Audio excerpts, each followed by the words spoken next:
Welcome, everyone. We're here for PR for Robots, how publicity fuels sales in a world run by machines. I'm John Rose, and I'm here with Samson Ogbu, our Chief Technology Officer and founder of Fitch Technologies, one of the smartest guys I know. And today we're going to be talking about how the rules of the game have basically changed for both public relations and SEO. That's search engine optimization for those of you who haven't heard of it before. Now that the robots or artificial intelligence is doing all of the searching. Allow me to set the stage. So by next year, more than half of all online searches or information queries will be answered by AI. AI systems instead of traditional search results like you're used to with Google. And we predict that by 2030, virtually all searches will be AI. So let's think about this. We used to write for people. Then we started writing for search engines, and now we're going to be writing for machines that think. For those of you who have been in the SEO world for a while, you know that we used to be able to game the system. And PR has kind of struggled through this by all of the keyword,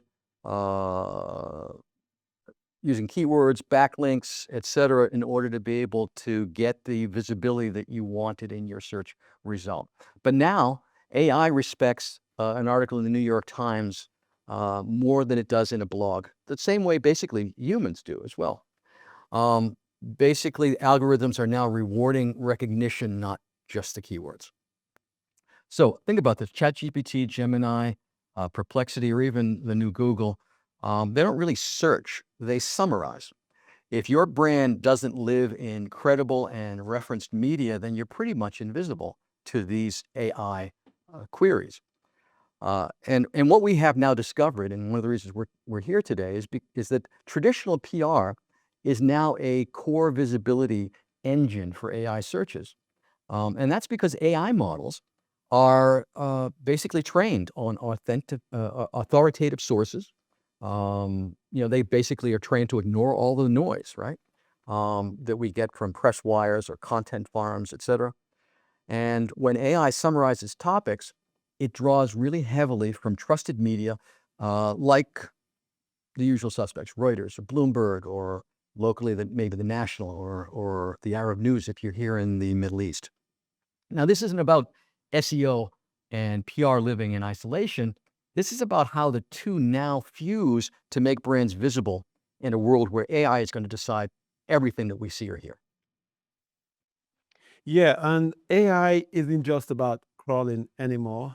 We've moved from an SEO perspective from competing to rank linearly to top one on search results to an era where it's much more about demonstrating intent, credibility, and authority. If you look at guidelines from Google's quality evaluator for ranking, they emphasize expertise, experience, trust, and authority. And I would emphasize that the last two, authority and trust, are even much more critical today. And that's where the synergy between PR and SEO becomes even more relevant. SEO fundamentals are still, I would argue, even more compelling today because you want to be sure that just like human eyes read your data, machines can also read and contextualize your data. So you want to ensure that the fundamentals like schema markup and structured data are well embedded in your digital presence so that when you earn media from authoritative sources, it can link that to your content and synthesize output based on combination of the earned media and sources from your website. So the future of SEO is what I'd call entity trust or brand trust. Machines understand who you are, what others think or say about you, and whether you are believable. So you want to be sure that your communication strategy is aligned to build that brand presence and link it to the fundamentals to make sure that the output recognizes that and then uses that as a source to synthesize output for to rank you in AI search results. From here on, what matters most is traceable trust. I think that's the key point we should focus on. Oh, great. Well, listen, let's kick things off here. We have our first section called "When PR Meets SEO in the Age of AI." And Samson, I'm sure what everybody really wants to know right from the get-go here is SEO dead? Um, And who killed it? Did you kill it? I wish I did, but to the contrary, it's not. In fact, it's become more relevant for brands. A couple of weeks ago, OpenAI was advertising for SEO specialists and strategists role. Right, these are the guys behind ChatGPT, so it kind of tells you everything you know. If they're investing in SEO, maybe brands should too. Right.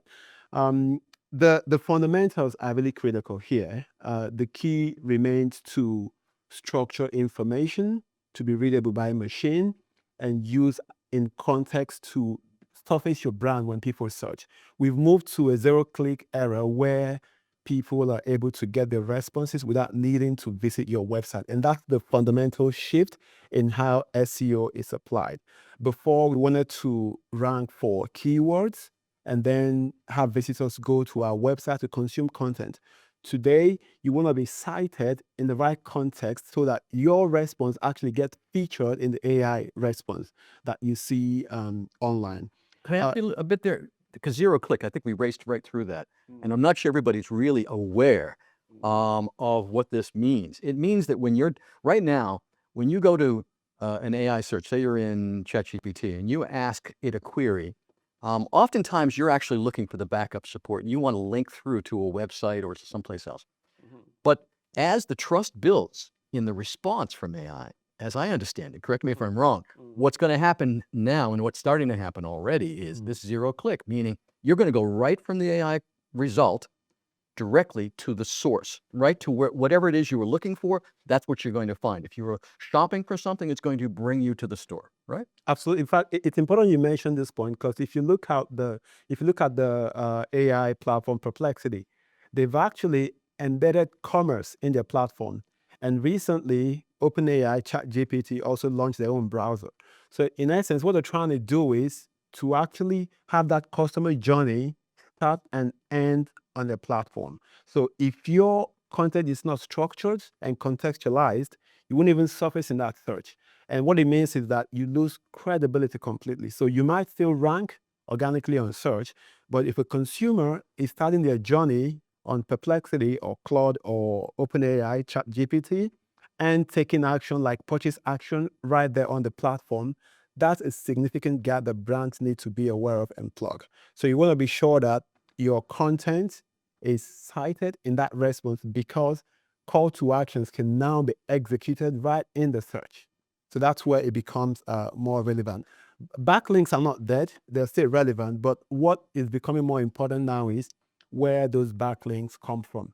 Before, it used to be a race of how many backlinks you can fetch from as many sources as you can get. So we were plugging keywords, building backlinks, but now it's a play of quality over quantity. So you want your brand to be cited in reputable sources, and you want that authority to flow through to your website. And that's how slowly you begin to get cited in AI response.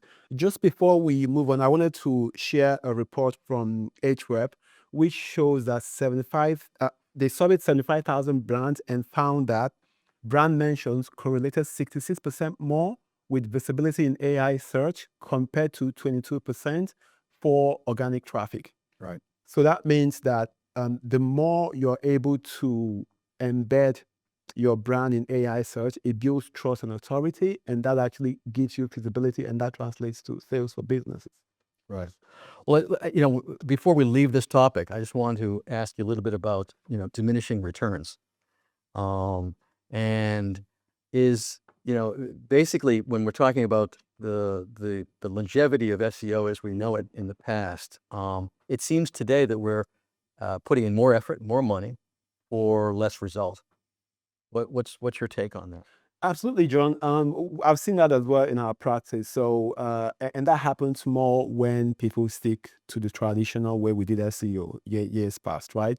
You build backlinks and stop keywords and hope for the best.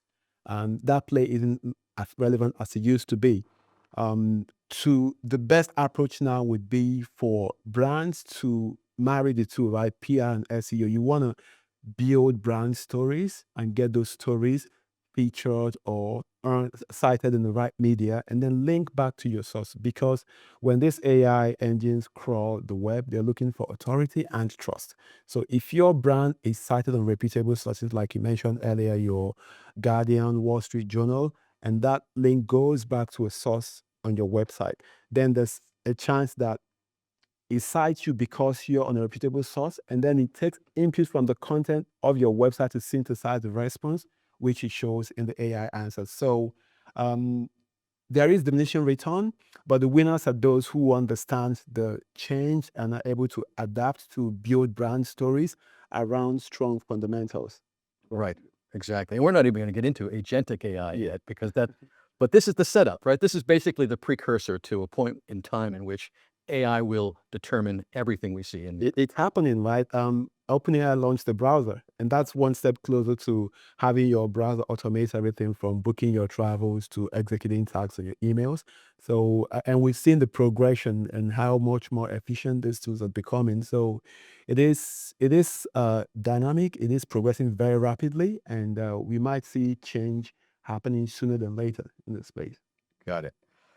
So really the point now is that PR and SEO can't live in separate silos anymore, right? PR used to chase the headlines, SEO chased the clicks. But today they both have to chase the same signals, which is, as we've been saying, and you're going to hear us say this over and over again, trust, credibility, relevance. These are the kinds of terms that you now have to utilize when you're talking about capturing an audience through search. And let me clarify here a little bit. PR also has to evolve, right? Digital PR became a bit of a volume game, right? Part of the old SEO hacking toolkit, let's say. But now earned media, and what I mean by earned media, of course, is this process of exciting journalists, where requires basically a human process of convincing and courting media to write stories. Remember, we're by and large talking about editorial media here, right? I mean, the media report on the news, but when it comes to these editorial stories, this is driven by a lot of different forces at work in the PR community, and corporates trying to get their story out there, and it's a lot of competition for that storytelling.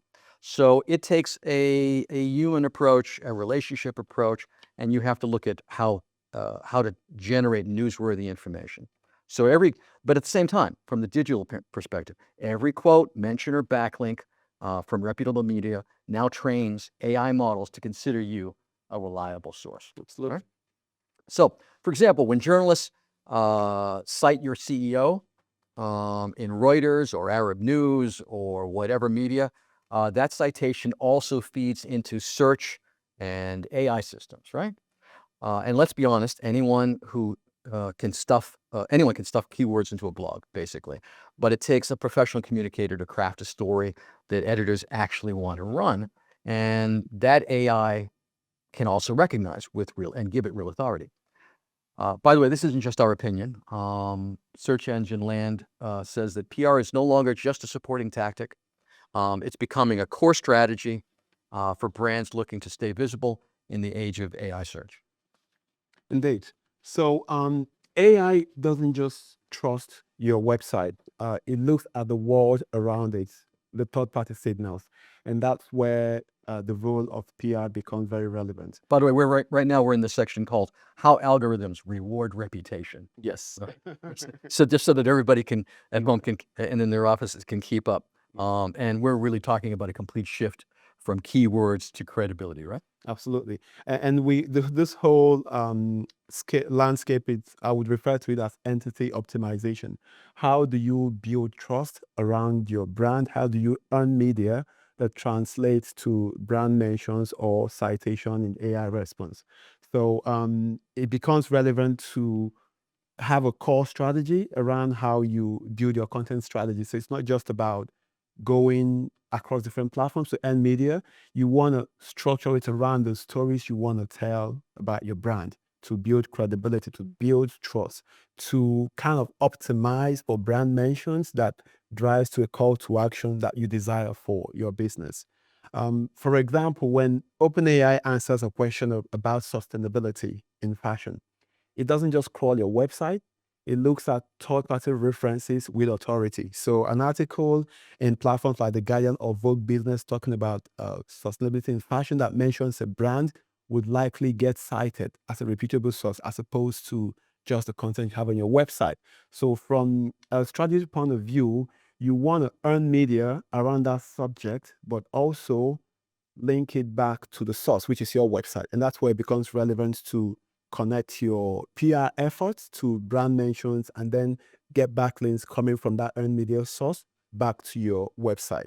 So I think one critical thing businesses should do is, first of all, as a start, to audit their presence, to understand where they are today.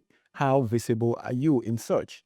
And when I mean search, AI search, because it's increasingly dominating search, right? So once you understand where you are, you can build a knowledge graph around that to ensure that your brand, your authors, executives, bios, all are inputs for eventually getting cited in AI responses. And together, that's how you build or quantify machine trust. I just want to touch upon this point you were talking about, because, the traditional SEO basically tries to drive traffic to a website. And as we're about to talk about in a few minutes, websites don't rank that high with AI search, at least not for a lot of the things that companies would like the websites to do, right? Mostly it acknowledges fact-based information, right? Really, the most basic information. And even increasingly from third-party sources, not your website. Right, exactly. So we're going to get into that a little bit, but I'm just curious. So, but because we keep coming back to this SEO question and about how relevant SEO as we do it today is going to continue to be. So these backlinks to websites, is that really where we're going to be playing this game, or are we going to be talking about trying to link more to the third party information that is out there through PR, traditional PR, and all those authoritative sources? Is it better to bring them there, or better to bring them back to our website? Very good question, John. What is important today is to go back to the fundamentals. Why are we building backlinks? We call it white hat SEO when it's done right. Back in the day, people would get 1,000 links from link farms. They don't lead to anything. It's just garbage content. But today, what is most important, and you see that when you search in AI tools, is reference or cited information that is accurate, trustworthy, and authoritative. And that's where it's important to, when you build your brand, so yes, you can go into detail in your website, but earn media around that story you want to tell. So if you have an article talking about, I talked about sustainability in fashion. If there's something in the organization you do to reduce your carbon footprint, for example, you could craft a story with your PR team around that and get that published in media. But then link back to your website where you go into more depth in your supply chain processes, your value chain, and how you contribute to less CO2 emission, for example. So from a technical point of view, what happens is when these bots crawl for reputable sources, they see the media citation in The Guardian, for example, but there's a link there going back to a website where there's much more in-depth information.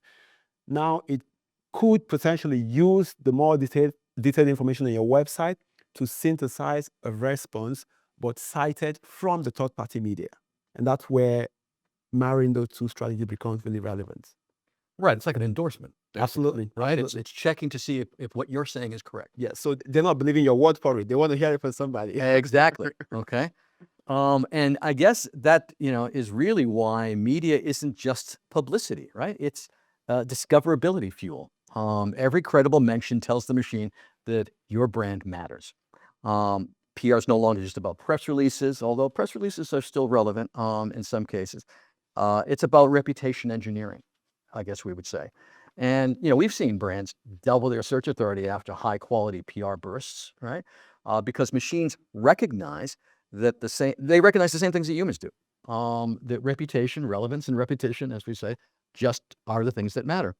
So AI can generate this content, but it can't generate taste. So when you're actually telling the stories from the other side, you need probably a human touch. You're going to have to determine the right tone. For example, the tone for telling a story in the Wall Street Journal versus the National here in the UAE or any other media vary considerably, and you really have to know who you're talking to. And that's where the professional human writers come in, I think, because that's, I think, where AI, at least so far, kind of falls a little bit short, right? So a skilled editor can lift that content out of AI's, the sameness, right? 'Cause Yeah. everybody's sort of writing with the same tools, and so of course, things are starting to sound very much alike. But a real editor can lift that up into real storytelling that earns coverage instead of rejection, right? Um, I do have one quote here from the Harvard Business Review, and that they found that audiences exposed to credible third-party coverage show a 38% higher purchase intent than those reached via paid or owned channels. So this is evidence that authenticity really does drive ROI.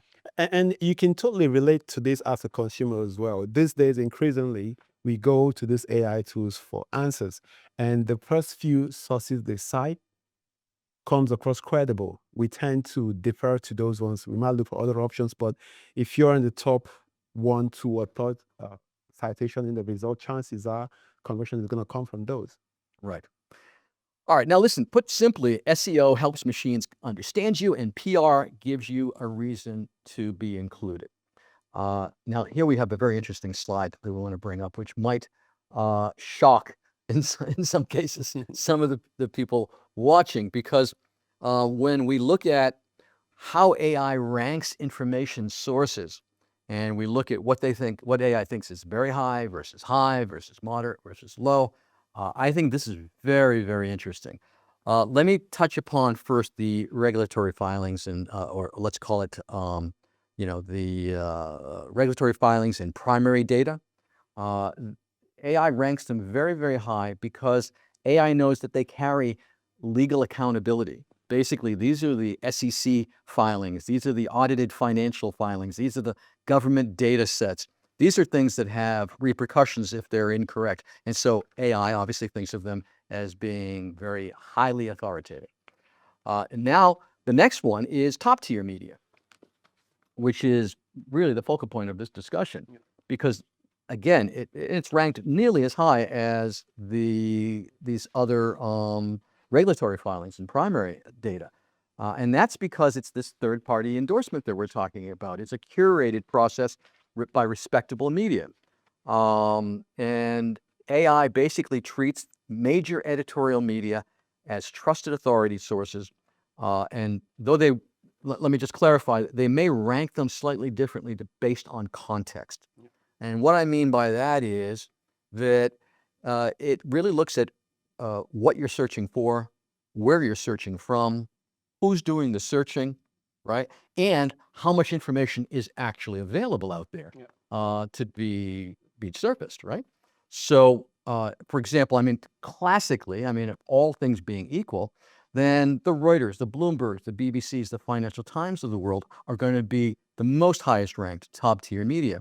And then the regional media will be more support. However, if I'm sitting here in the Middle East and I'm doing a search, it knows what I'm looking for, and it knows that I hold higher relevance to things that are local versus international. Then it might tell me that the national here in the UAE is the most authoritative, or it might draw from that as the most authoritative resource, or Arab News, or whatever, in order to give me something that makes sense for what I'm looking for. To your context. To my context, exactly. And that context is going to vary. That's why when we look at the chart we were just looking at, it's a bit nuanced, right? Things are going to be moving. In fact, you're going to be talking about this in a sec. Things are going to be moving around a little bit based on the context in which we're searching for them. Yeah. Can we go back to the chart again? Because I find some of this data quite intriguing. So we've seen that academic research and content from academia tends to rank high in AI citations.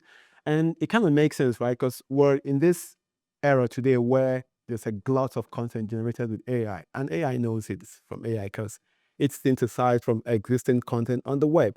However, if you look at the academia space, oftentimes the articles and output is based on original research. So this is new content, and also it's coming from sources that already have established authority online. So your Harvard Business Review, your MIT, your Brookings, or in the region INSEAD, for example. So sources like that tend to rank high for two reasons, right?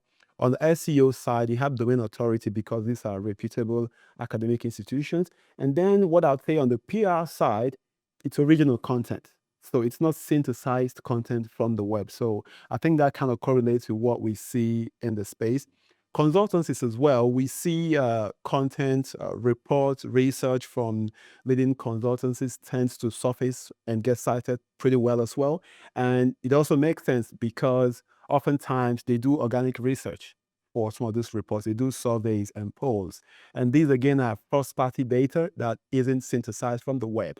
So publishing that content from a reputable source, the combination means that they get cited often high in ranking. That's the key thing there, Brian. It's the combination, because it's not just original research. Yeah. It also has to confirm The source. that that's coming from an authoritative source. Absolutely. Right. Absolutely. And something I find quite interesting, I've been tracking this for some time now, is increasingly we're seeing content coming from discussion forums like Reddit or Quora being cited. And it used to rank low, but I see it's trending upwards. And again, if you go back to the premise of originality, if you have a piece of content that a lot of people are contributing to and there's consensus around that idea, chances are it might get cited because it's a lot of people validating or supporting a particular position. They have the upvote feature. There's been this argument whether this particular feature is a ranking factor. We don't have the data, but it correlates with being cited. The more a piece of content is upvoted on this platform, the higher the chances that it gets cited. And for me, the way I see it is original content and consensus, right? It's not just the typical AI generated content from the same tools. They will recognize their own outputs. So I think that's something that brands should pay attention to going forward. You want to be at least monitor your brand mentions on some of this platform, and where you can curate or moderate that conversation to align with the brand story you're trying to tell. Right. Well, listen, we talk about this all the time, right? All this kind of stuff. I think it's fascinating when you talk about sites like Reddit or, all this user-generated content, basically, TripAdvisor, Yelp, etc. Let's be clear here. You can't go onto these sites and start writing nice things about yourself and expect to be ranked. All right? This isn't what we're It's not talking going to work. Okay. And it's not because anyone who's on Reddit is particularly an authority, right? Probably not, Yeah. right? But what it's looking at is the world's reaction to those comments and how many people support those comments. It's looking for a commonality, right? It's looking to see what this person said does that ring true? And then it bounces off all these other authoritative resources in order to try to confirm it, and looks at all these backlinks and how many people confirm it.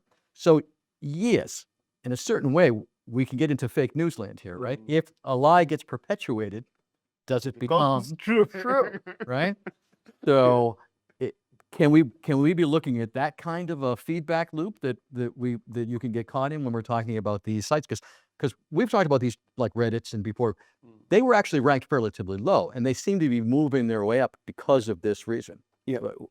Anything else you can add to that? Two things come to mind. If you look at not only platforms like Reddit, even the likes of Facebook and Next, they're investing heavily in controlling fake information. Because yes, it is a valid concern.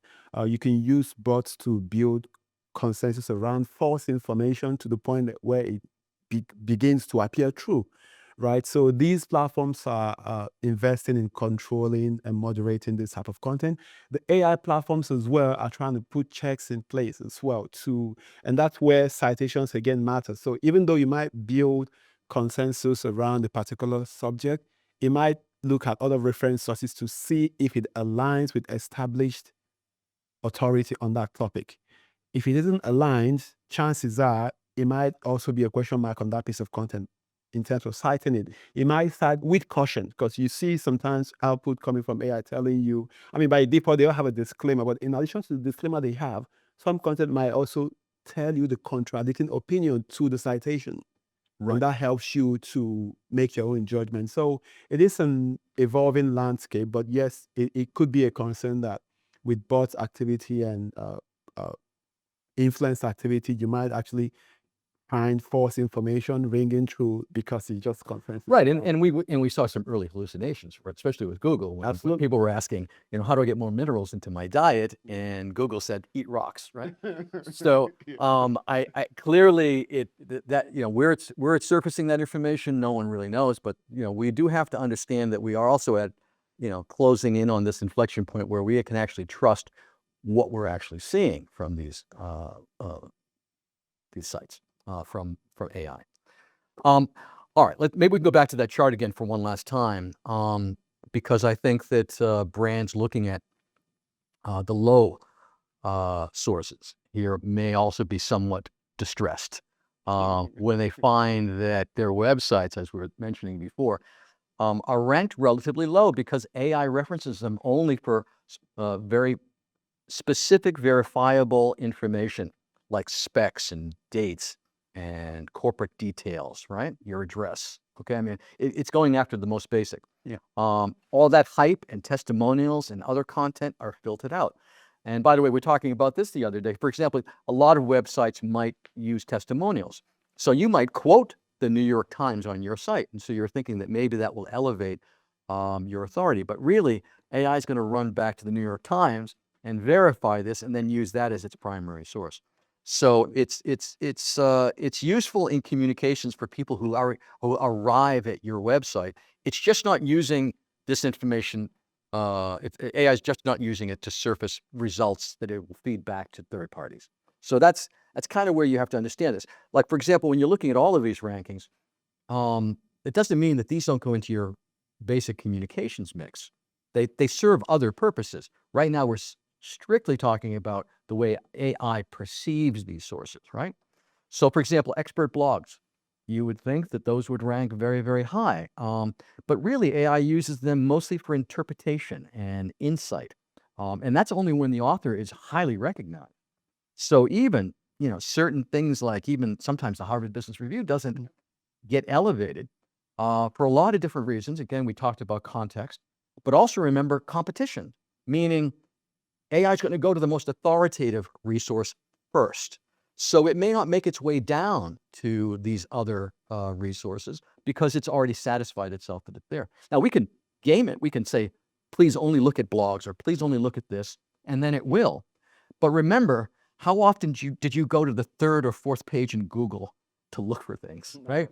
Almost never, right? So can you imagine people asking AI and then really pushing it, over time, especially for low-level kinds of answers? Where should I go for dinner tonight? What's the best Italian restaurant? Is it really going to dig? Probably not. Just like we didn't dig when we were looking at Google responses, right? And then finally, here's the last thing on the low side, which is social media and influencers. In fact, we say low, but they actually ranked very low because AI uses them really for cultural context and language analysis, not so much facts. And again, that has to do with context. And of course, we're going to see certain influencers that have so much following that they've risen and transcended the influencer category and are almost treated like media. And depending on how many people believe in those resources, AI is going to elevate them further. So as I said, there's a lot of nuance to this, but if you're looking globally, these rankings seem to be holding up so far. Yep. All right, let's move on. Let's take a look at our playbook. Now, this is the area where we're going to look at how brands should merge PR and SEO. And we've got 6 points. I think maybe I'll take the first three, right? Yeah, could do that. So, but let me just read them all off. Design for discovery, build credibility chains, optimize for AI, define entities SEO, build content and coverage clusters, track impact. So let's go through them. Design for discovery. We should create stories that journalists and algorithms both love, right? It's not one or the other. That really is the point of this whole discussion. Every one of your quotes should anchor your entity to what you want to be known for. And you should craft all your stories for the tone and audience of the outlet that you're trying to reach, as I mentioned before. So what works for Bloomberg may not work for a lifestyle media like Travel and Leisure, for example. So you do have to have a little finesse when you're dealing with the media. And there are some facts to support this. So brands that pair earned media with optimized content saw a 47% higher inclusion rate in AI answers than those relying on SEO-only tactics. And that's from the Search Engine Journal, which is a very reputable media. Number 2, build credibility chains. That means we should use earned media to strengthen our brand's authority layer. When reputable outlets cite you, that citation becomes machine readable, right? And that's basically machine readable trust. The only way to do that is to build media relationships, professionally pitch them with solid stories that their readers or viewers find interesting, and be conscious of tone because bland press releases are just not going to cut it. In fact, 91% of CMOs say earned media now drives search visibility more than paid media. That's from Edelman's Trust Barometer. The third point, optimize for AI. So as we said before, we sort of want to write for humans, but we want to structure for robots, right? We want to use these clear data points. We want to use clear data points, entities, links that machines can digest. And when content writers churn generic copy, you damage all of that discoverability, right? So remember that it's not only doing the right stuff will advance you, doing the wrong stuff can hurt you. And it can hurt you for a long time. So you have to be very cognizant of how you're managing this process. You must bring, some editorial discipline, the media relationships, and a machine awareness to all of your communications. So far, strategy of digital PR plus technical SEO is still foundational for AI visibility, as we've been discussing here today. As we said, SEO is not dead yet. But traditional PR remains the key trust signal. And because AI models favor top-tier editorial validation over link volume, that is what's essential. So over to you. Yeah, so let's talk about entity SEO. If you forget everything we've discussed today, it's understanding the fundamentals. AI cannot rank what it cannot identify. So it is really critical to structure your data in a way that it can be crawled, indexed, and cited for the context of the search. And how do you do that? By making sure that you use schema markup and structured data to organize your content. Start first with using tools like Google Console to audit and understand whether you actually have structured data and schema markup on your site. And it's a quick technical fix to do that for the key pages on your site. So that's the foundation. You have content that can be read by human, but can machines read and understand your content as well? Once you've done that, the next would be number 5, which is about content coverage and clusters. Oftentimes, we see lack of focus in directing attention to how you earn media. And we see also businesses spend time and resource to get citations or earn media in reputable media, and they don't even link it back to your website. That is, for me, the biggest gap I see all the time. It is really critical to understand from a technical point of view that when you get mentioned in reputable media, you want that authority to flow back to your source. And that's what the backlinks do for you. So when you're negotiating a press release or in any reputable media, always ask them, can I get a link? That is so, so important. That's the endorsement we were talking about. Absolutely. And by the way, this has been prevalent for a long time. It's not just in the age of AI, right? Yeah. This has been happening for a long time where companies fail to really do all the linkage and go after all of those opportunities to Absolutely. bring authority to their website. Absolutely. Yeah. In fact, I'm going to quote a report in Search Engine Journal, which says that brands that integrate content and coverage clusters achieved 47% higher inclusion in AI answers versus content-only strategies.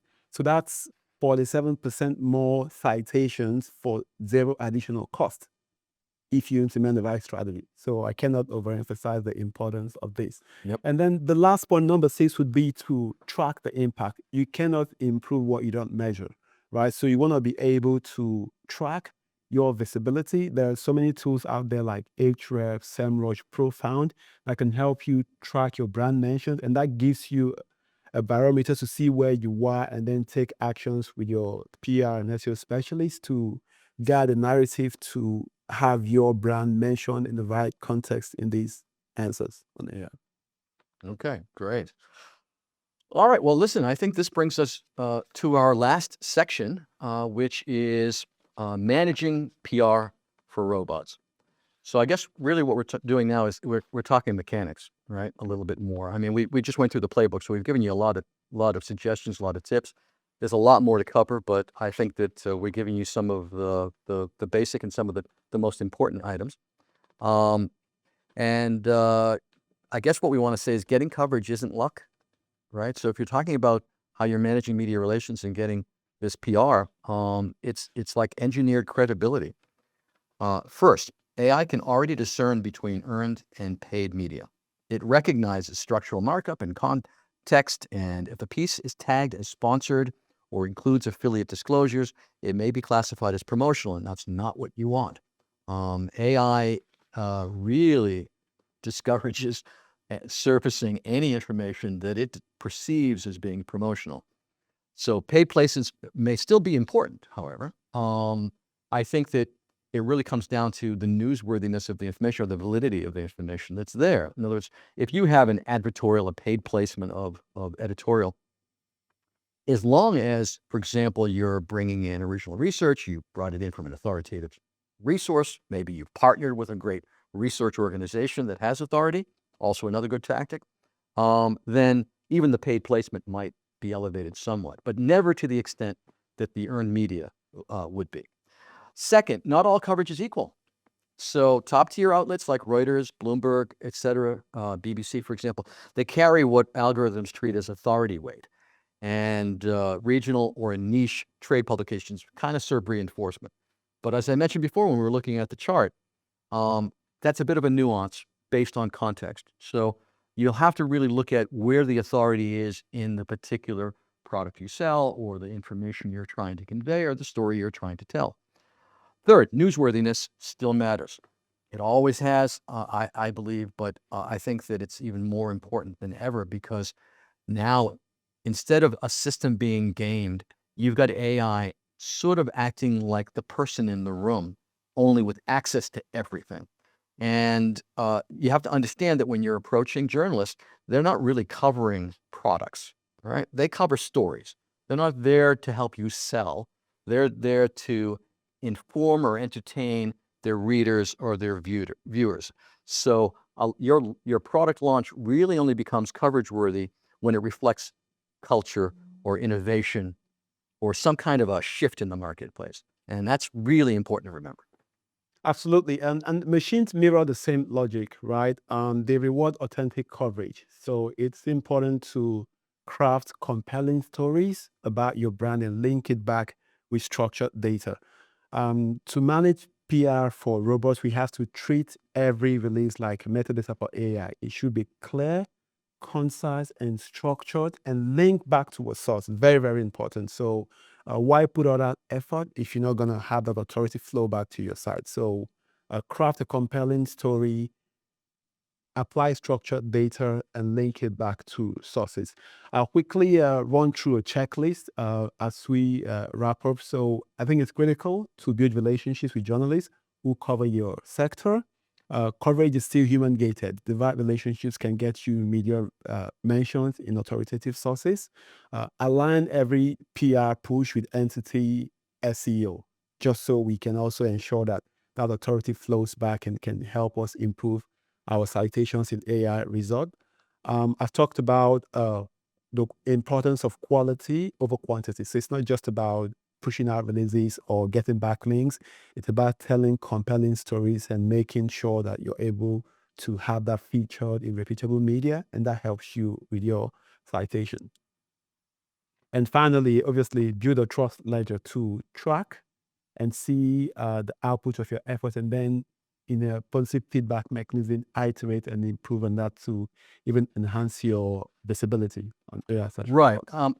But just before we leave all of that, I think that when we're talking about making it visible to the machines, it's also important to understand that if we make it too clinical, it won't get the response from the humans.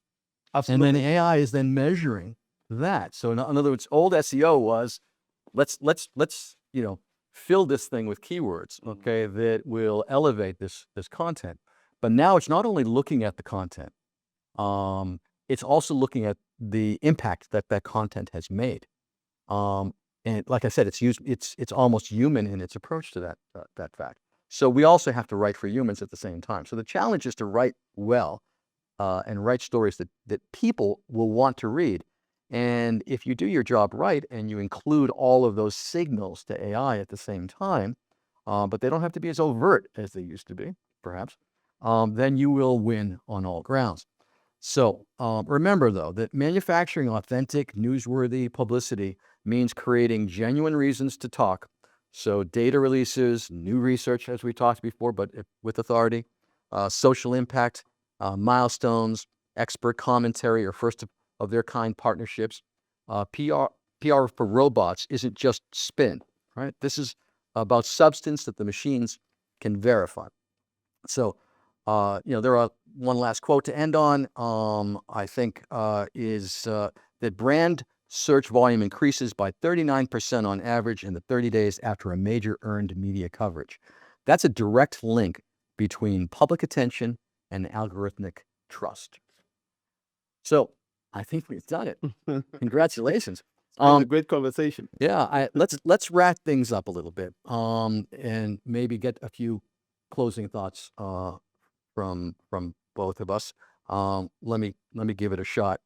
So for the machines, what we're saying is that brand visibility is no longer about shouting louder, right? It's not keyword stuffing anymore. It's about being trusted by the systems that decide what the world is going to see. Full stop. And that trust comes from doing it right. Professional content, smart strategy, credible media relationships, all of these things come into play. And so there is a professional layer that's going to be required in order to achieve this result. AI has made SEO emotional again, basically. That's that human content, because trust, authority, as we've been saying, and story are now measurable. Right? That's another very important leap for us in PR, the PR world, is that there's nothing soft about what we do anymore. As you said, it's all measurable. Samson, what do you have to add to that? Yeah, I mean, trust isn't encoded, right? It's earned through data, reputation, and consistency. So I think a key message would be to work with professionals to help you craft those stories that resonate with people and also machine readable. And it's really, really critical not to treat PR and SEO as separate entities or separate disciplines, but actually to treat them as one conversation. And that's how you build reputation, tell brand stories that are machine readable and can be cited in AI search results, and that translates obviously to achieving business objectives. That's great. All right. Well, listen, thank you, everyone, for joining us for PR for Robots. If we have any questions, maybe there are some in the chat. Yes? All right. We're looking for those. Thank you so much for this. This has been great.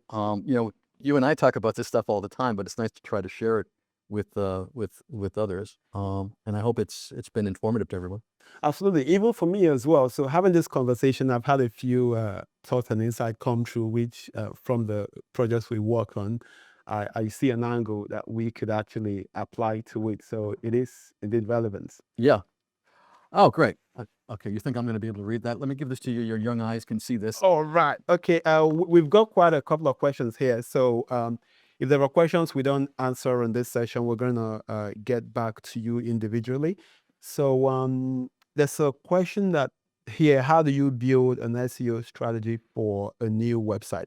That's a very valid one. These days with AI and technology, new businesses are taken from idea to execution pretty quickly. And the biggest challenge is how to be visible in the glut of content and websites we have online. So that's a very valid question. The fundamentals first, right? Make sure that first of all, the stack you build on matters. So building on a stack that is easily indexable matters. So once you have that in place, submit your web pages to console to have it indexed. And then, like we've talked about in this conversation, it's no longer about building backlinks. You want to be able to start telling stories and earning those authority signals from third-party sources. So regardless of the industry you're in, there are reputable sources that being cited on could impact your brand positively. So build those stories, get those citations, and try to build backlinks from those sources back to your website. And very importantly, you have to understand that it's not a short-term game. If you're in business, chances are you want that business to outlive you, right? So that's how you have to approach all of this, especially today. So develop a strategy that has a long-term view, but actionable and measurable impact in the short term. All right, but like just to go on about this, when we're talking about building websites, however, again, a lot of sites go back to the SEO strategy of keyword loading, and it could be somewhat stinted for the human reader. And I think that what we should remember is that the impact of your site is also going to be measured in the future. So a bad website is going to be a bad website, Absolutely. and it's going to be even more visible because the new AI engines are not going to even look at it from a practical standpoint. But if you've got a narrow category, remember we were talking about elevating different sources of authority. Yeah. A narrower category, a specialized area, your website might do more of the heavy lifting than it might for a website that is got a lot of parity with a lot of other competitors. But is there anything else that we can do besides the technical aspects for the website? The technical is the foundation. Once you have that, because all that does is it helps your website get indexed. That means you have a basis for being cited. Beyond that, you want to start building authority over time. And you can do that by putting out original content. You can do that by earning media from reputable sources. So that's an ongoing activity. The more you can do that, the more the chances of being cited. And that would lead me on to the next question here, which says, what SEO KPIs do you track? So when you're building authority for your website, you want to be focused on the high intent signals for the product or service you offer. So if you're in a service sector, you're selling financial services, what are those kind of searches you want to be cited for? If somebody is looking for DIFC registered auditors in Dubai, if that's what you offer, you want to be referenced for registered auditors in Dubai, right? So you write content around that. You want to make sure that the regulatory database has your website or your brand listed there. So that's an authority signal. And then you build on that. And also, we've seen that unlike when we relied only on search engines, with AI, the queries that tend to be more long tail. So people get conversational with AI. So you want to start tracking long tail keywords. And these tools can even help you to generate variations of long tail keywords around your offering. So when you build content, you optimize to respond to those long tail keywords. A very common hack which helps is if you're going to write a piece of content around your offering, I'm going to go back to financials because I use that as an example. You might write a 2,000 or 3,000 page word article, but have a summarized key takeaway sections which directly asks a question in the context of an end user and answers it. That gives the AI tools context to the questions you're answering and increases your chances of being cited for that particular response. So I would track how I perform on those long-term keywords, and you can use the tools I mentioned earlier, Femrose, Ahrefs, Profound. They all have tools that you can plug in your website, pick a location, set criteria for tracking keywords, and it can help you not only track appearance on search, but also on AI answers. So when you start tracking and see how you perform, it gives you context on how to improve. And you can even track competition. So you can list all your key competitors and see how they're getting cited and where they're getting cited. And that's how you gradually start improving your... Right. So again, SEO is not dead, right? Not at all. And so there's still some of the same rules apply. The keyword consistency and reiterating all of those phrases that you're trying, those ownable areas, that long tail that might elevate you. But at the same time, as the subject of this whole session here, that's not where people are going to be start doing their searches anymore. They're not going to necessarily know who you are or even find your website if you don't elevate yourself in AI searches. Yeah, absolutely. There are two more questions here. I hope we have time to go through that. So one here would a suggestion from Barbara would be helpful to put on your website some academic research articles. If yes, are you allowed to use academic articles published somewhere else? That's a very valid point. Of course, you can cite articles. Obviously, you work with the authors to get. Yeah, let's be clear. Okay, you should get permission. Yeah, absolutely. Okay. I mean, now remember, this is the internet, and very few people are getting permission. But if you're running a real business, I suggest that very strongly that you get their permission before you use anybody else's copywritten material. Yeah, so absolutely. As long as you follow the best practice, which is to cite your sources with permission, then I think it definitely helps to get cited and get that backlink from that source. And last question here: when results become measured, it's easier to pay for results. Do you agree? I have an opinion on that, John. Maybe I'll let you go for that. Say the question again. So the question is, when results become measured, it's easier to pay for results. Do you agree? So I think what this question is, instead of paying for work, should we not pay for, or the customer, should they not pay for the results? Customers of whom? Of you mean of the agencies? Yeah. All right. Well, I mean, do you pay your employees for results? I think you pay your employees mostly for time. I think it's very difficult sometimes because, first of all, when it comes to PR, let's just be clear. The kind of PR that we're talking about here, earned media, okay? The key word is earned. It means you have to go out there and earn it. What you're doing is you're talking to editors, producers who have plenty of other stories to tell. And we're trying to get our story told first. And that means we're leaning on some relationships to a certain extent, favors owed, et cetera. I mean, that happens. But most of the time, it really means we've got a story to tell, right? We're trying to get up the pecking order and convince an editor or producer that our story is worth more than the other stories that they're looking at. So coming back to what should you pay for the result? I think when you're talking about earned media, I think there's a lot of effort that has to go into going after these producers and editors. And to the point we made earlier, one story in the New York Times will be worth dozens of stories. It's evergreen. Okay. And it's evergreen and it will last forever. Okay. Because of that authority. So what's that worth really? So it may take time to get the earned media that you want. It's not a volume game. It's not quantity. It's really quality. So you're going to have to pay for the time. Sorry. Absolutely. And just to add to that, I think it's important when you're onboarding a client to be clear on what the objectives are. And that's where this conversation should be had transparently, right? Oh, yeah, exactly. Yeah. Right. What does success look like? That's what you should really be talking about. Exactly. So once you both align on that, then it becomes easy to measure what should be paid or not paid for. And just one point on about the relevance of evergreen media, without plugging a product here. One of the products we built a while back won an award from Meta, and because it was in the media, we got cited by several news media like Inc. Arabia, Zawiya in the region, and just those backlinks have been giving us citations on AI ever since last year. Right. So, and that'll live forever. That's always there, So that's something we should pay attention to. So long-term goals with measurable short-term impact, but understand that some of the things you build now, if done right, would always live for the life of the business. All right. Listen, we're out of time. Thank you very much, everyone, for joining us for PR for Robots. I hope you got something interesting out of this. If you'd like to reach out to us, please do so through LinkedIn, and we'll be very happy to respond as best we can. So thank you all for joining us. Thank you. And thank you, Samson. Thank you. It's been a pleasure.